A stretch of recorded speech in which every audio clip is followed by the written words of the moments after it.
कि vitamin D एकमात्र ऐसा विटामिन है जो बॉडी खुद उसको प्रोड्यूस करती है। जब अल्ट्रा वायलेट किरणें धूप से हमारे शरीर पर पड़ती हैं तब हमारा शरीर विटामिन D3 को प्रोड्यूस करता है। इसलिए ये एक तरीके का हार्मोन कहलाता है जिससे कि सारी बॉडी हमारे वर्क करती है। अगर ये डेफिशिएंसी में रहेगी तो जो हमारे ऑर्गन्स हैं उन पर जो सेल्स हैं हमारे वो अटैक करना शुरू कर देंगे, जिसको कि हम जो इससे जो डिजीज पैदा होगा उसको हम ऑटो इम्यून डिजीज कहेंगे। तो इसलिए विटामिन डी की डेफिशिएंसी को पूरा करना बहुत ज़्यादा ज़रूरी है। और इसकी कमी के चलते जो दूसरी जो कमियां हैं विटामिन की, लाइक कैल्शियम की कमी, सेलेनियम की कमी, आयरन की कमी, मैग्नीशियम की कमी, ओमेगा 3 की कमी, ये सब चीज़ें भी जो है उसके साथ में लिंक होती हैं। इसलिए ये एक तरीके का बूस्टर है और इसको जो है अगर ये शरीर के अंदर नहीं रहेगा तो जो दूसरे जो विटामिन हैं वो भी ठीक से काम नहीं कर पाएंगे। इसलिए कहा जाता है कि विटामिन डी एक इम्यूनिटी बूस्टर है और ये पूरी ओवरऑल हेल्थ के लिए हमारा बहुत ही ज़्यादा ज़रूरी है। मैं बार बार इस पे इसलिए ध्यान दिलाना चाहती हूँ कि इसकी कमी के चलते जितने भी समस्याएं खड़ी हो रही हैं, लाइक हाइपोथायराइडिज्म हुआ, डायबिटीज़ हुई, हाइपरटेंशन हुआ, मूड स्विंग डिप्रेशन हुआ, अस्थमा हुआ, वीक बोन्स हुई और ऑस्टोपोरोसिस हुआ, बहुत सारी ऐसी चीज़ें, भूलने की समस्या हुई। तो ये सारी चीज़ें जो हैं पूरी तरह से इसके जुड़ी हुई हैं। इवन 17 तरीके के जो कैंसर हैं उनसे भी विटामिन डी बचाव करता है।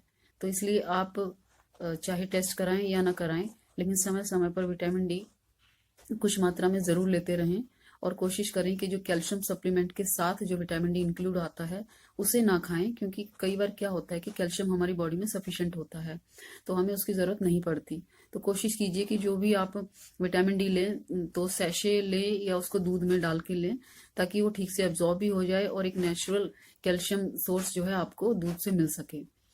और अगर इसके बारे में मैं ज़्यादा कहूँ तो विटामिन डी को लोग कई बार जो है ध्यान इसलिए नहीं देते हैं क्योंकि उनको लगता है कि हमारा जो हड्डियों से रिलेटेड समस्या है वो कैल्शियम से है, तो कैल्शियम पे ज़्यादा ध्यान देते हैं और विटामिन डी पे नहीं देते हैं।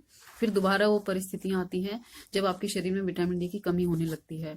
तो इसलिए कैल्शियम पे ज़्यादा ध्यान ना देकर विटामिन डी पे ज़्यादा ध्यान दीजिए और समय समय पर इसको लेते रहिए। और ये एक बार अगर आपने शुरू कर दिया है तो मुझे लगता है कि जब तक जैसे हम लोगों को हर रोज़ खाने में कुछ ना कुछ चाहिए होता है, वैसे ही विटामिन डी भी बहुत ज़रूरी है खाने के लिए। और इसको जो है ऑब्जर्व करते रहना चाहिए, खासतौर पे उन लोगों को जो 45 साल से ऊपर हैं। उनको तो मैं यही कहूँगी कि हर महीने एक सैशे वो ज़रूर खाएं ताकि वो समस्या ही उत्पन्न ना हो, क्योंकि हमारी हड्डियां जो हैं उस समय कमज़ोर होने की परिस्थिति में रहती हैं और उस एज में कैल्शियम ठीक से अब्सॉर्ब भी नहीं हो पाता है।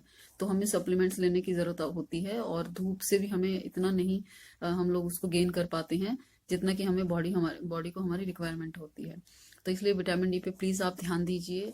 मैं बार बार यही कहती हूँ कि विटामिन डी एक जो है बहुत ही इम्पॉर्टेंट पार्ट है आपकी लाइफ का और अब वक्त आ गया है कि अब आप इसके बारे में जागरूक रहें, इसको समझ जाएं, आप खुद भी जानें और औरों को भी बताएं कि विटामिन डी आपकी लाइफ का एक पार्ट है। इसको आप अपनी लाइफ में शामिल कर लीजिए, जैसे कि आप दूसरी विटामिन को शामिल करते हैं।